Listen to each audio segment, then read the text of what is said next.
This episode is brought to you by Vital Farms. Isn't it bullshit to have to question where your food comes from? At Vital Farms, you can trace your pasture-raised eggs all the way back to the source, the pasture. On the side of each pasture-raised carton of eggs, you'll find the name of the farm where your eggs were laid. And when you look the farm up on their website, you'll get a peek at all the sunshine, fresh air, and open space the hens enjoy. Learn more and find out where to buy them at vitalfarms.com. Vital Farms, keeping it bullshit-free. LinkedIn presents. Welcome to the Human Capital Innovations Podcast. We're your source for personal, professional, and organizational growth and development, where we share original research, explore industry trends, and interview executives and thought leaders from across the globe.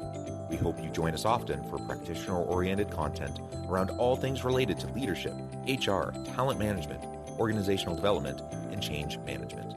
Maximize your personal and organizational potential with Human Capital Innovations Podcast.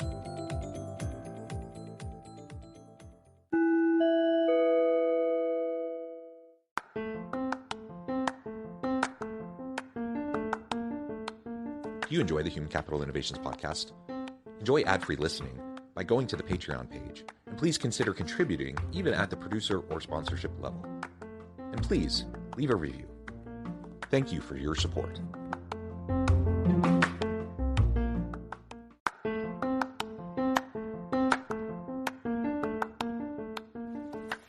Welcome to the Human Capital Innovations Podcast. In this HCI podcast episode, my AI assistant, Charlotte, shares my recent Human Capital Leadership article assessing a company's commitment to diversity and inclusion, a guide for HR and leadership professionals.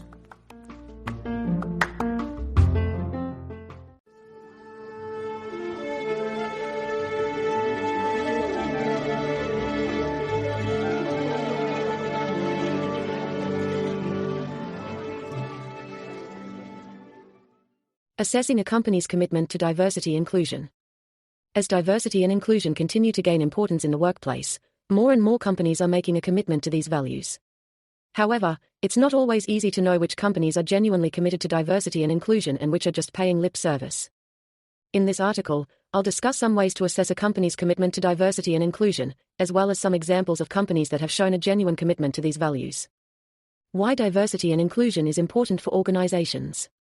Diversity and inclusion are essential for organizations for several reasons. First, having a diverse workforce means that companies can tap into a wider pool of talent, bringing in individuals with different skills, perspectives, and experiences. This can lead to increased innovation, creativity, and problem-solving, which can give companies a competitive edge. Second, promoting diversity and inclusion in the workplace can help foster a more positive and inclusive company culture. When employees feel valued and included, they are more likely to be engaged and committed to their work. This can lead to increased productivity, job satisfaction, and employee retention. Third, promoting diversity and inclusion in the workplace is a matter of moral and social responsibility. Companies have a responsibility to create a workplace that is free from discrimination and bias and that promotes equality and fairness for all employees. Overall, promoting diversity and inclusion in the workplace can bring numerous benefits for companies, including increased innovation, productivity, and employee engagement. How you can tell whether a company is genuinely interested in diversity and inclusion. As we all know, diversity and inclusion are not just buzzwords that companies can throw around to appear progressive and socially conscious. A truly diverse and inclusive workplace can bring about numerous benefits such as increased creativity, innovation, and collaboration among employees from different backgrounds. However, it's not always easy to tell whether a company is genuinely committed to these values or whether they are simply paying lip service. One of the first things you can do to assess a company's commitment to diversity and inclusion is to do your research before applying. Take a look at the company's senior leadership team and board of directors. How diverse are they? If the company's leadership team and board are mostly made up of white men, it might indicate that the company is not truly committed to diversity and inclusion. Another thing to consider is whether the company has been in the news recently, and if so, for what? Has the company faced any discrimination lawsuits or accusations of a toxic work environment? If so, it might indicate that the company is not as committed to diversity and inclusion as it claims to be. Once you've landed an interview with a company, it's essential to be your unique self. While it's normal to worry about how people might perceive us, the right company will make the most of our strengths. Don't be afraid to showcase your unique qualities and what you can bring to the table, regardless of your background. Finally, it's essential to ask the tough questions during the interview process. Don't be afraid to inquire about the company's policies, who gets promoted, and other concerns. If the company doesn't have clear policies in place to promote diversity and inclusion, it might indicate that they are not genuinely committed to these values. As an example, let's take a look at Adobe. Adobe has been consistently ranked as one of the best companies for diversity and inclusion, and they've received numerous awards for their commitment to these values. Adobe's leadership team is 38 female, and they have employees from over 70 countries. They also have several employee resource groups, including groups for women, LGBTQ individuals, and people with disabilities. During the interview process at Adobe, candidates are encouraged to bring their whole selves to work. They are also given the opportunity to ask questions about the company's diversity and inclusion policies and initiatives. For example, Adobe has a program called Adobe for All, which aims to create a more inclusive and diverse workplace by providing training and resources for employees. It's essential to do our due diligence when applying for jobs to assess a company's commitment to diversity and inclusion. We can do this by researching the company's leadership team and board of directors, looking at recent news, and asking tough questions during the interview process. Companies that are genuinely committed to diversity and inclusion will welcome these questions and have clear policies in place to promote these values. Let's strive to create truly diverse and inclusive workplaces that benefit everyone involved. Ways to assess a company's commitment to diversity and inclusion. There are several other ways to assess a company's commitment to diversity and inclusion.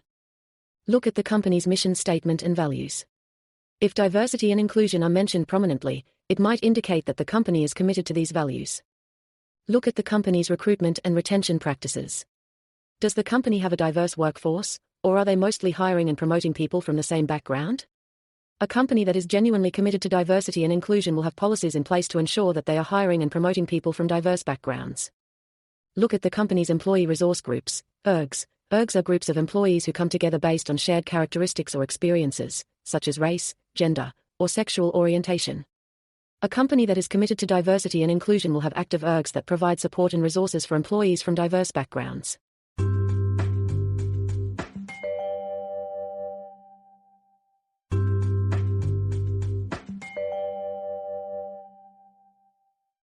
Look at the company's community involvement and philanthropy. Does the company support organizations that promote diversity and inclusion, or do they only support mainstream organizations? A company that is committed to diversity and inclusion will support organizations that promote these values. It's essential to assess a company's commitment to diversity and inclusion before recommending them to potential employees or clients. By looking at a company's leadership team, mission statement, recruitment and retention practices, employee resource groups, and community involvement, we can get a better idea of how committed they are to these values. How you can find out if a company supports organizations that promote diversity and inclusion.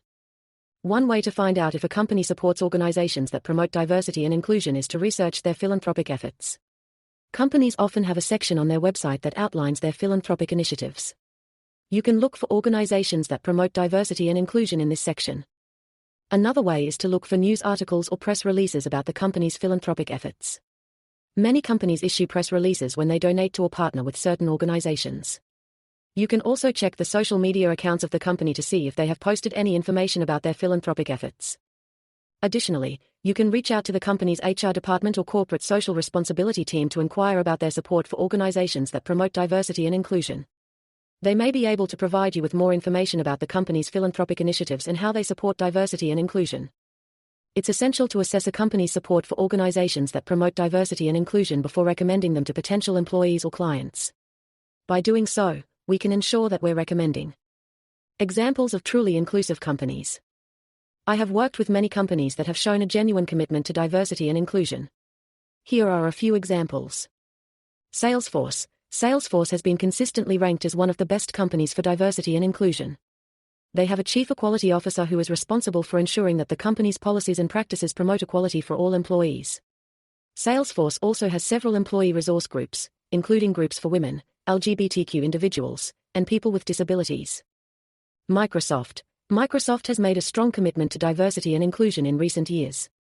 They have a global diversity and inclusion team that is responsible for developing and implementing initiatives to promote diversity and inclusion.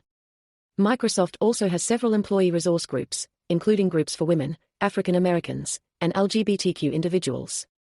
Accenture. Accenture has been recognized as a leader in diversity and inclusion. They have a Global Diversity and Inclusion Council that is responsible for developing and implementing initiatives to promote diversity and inclusion. Accenture also has several employee resource groups, including groups for women, LGBTQ individuals, and people with disabilities. Starbucks has made a strong commitment to diversity and inclusion. They have a Chief Diversity and Inclusion Officer who is responsible for developing and implementing initiatives to promote diversity and inclusion. Starbucks also has several employee resource groups, including groups for women, African Americans, and LGBTQ individuals. In addition, Starbucks has launched several initiatives to promote diversity and inclusion, such as the Starbucks College Achievement Plan, which provides free college tuition for all eligible employees. Intel has made a strong commitment to diversity and inclusion. They have a Vice President of Human Resources and Chief Diversity and Inclusion Officer who is responsible for developing and implementing initiatives to promote diversity and inclusion. Intel also has several employee resource groups, including groups for women, African Americans, and LGBTQ individuals. These are just a few examples of companies that have shown a genuine commitment to diversity and inclusion. As an HR and leadership consultant, I believe that companies that promote diversity and inclusion are more likely to attract and retain top talent, as well as foster a more inclusive and innovative workplace culture. Conclusion. Promoting diversity and inclusion in the workplace is not just a matter of moral and social responsibility, but it can also bring about numerous benefits for companies. These benefits include increased creativity, innovation, and collaboration among employees from different backgrounds. As organizational leaders, it's our responsibility to assess a company's commitment to diversity and inclusion before recommending them to potential employees or clients. By looking at a company's leadership team, recruitment and retention practices, and community involvement, we can get a better idea of how committed they are to these values. Let's strive to create truly diverse and inclusive workplaces that benefit everyone involved.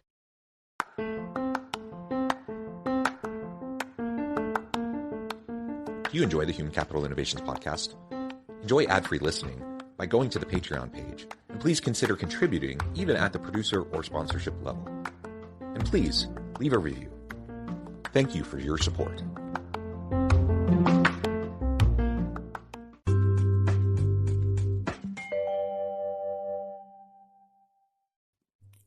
Thanks again for joining us for this episode of the Human Capital Innovations podcast.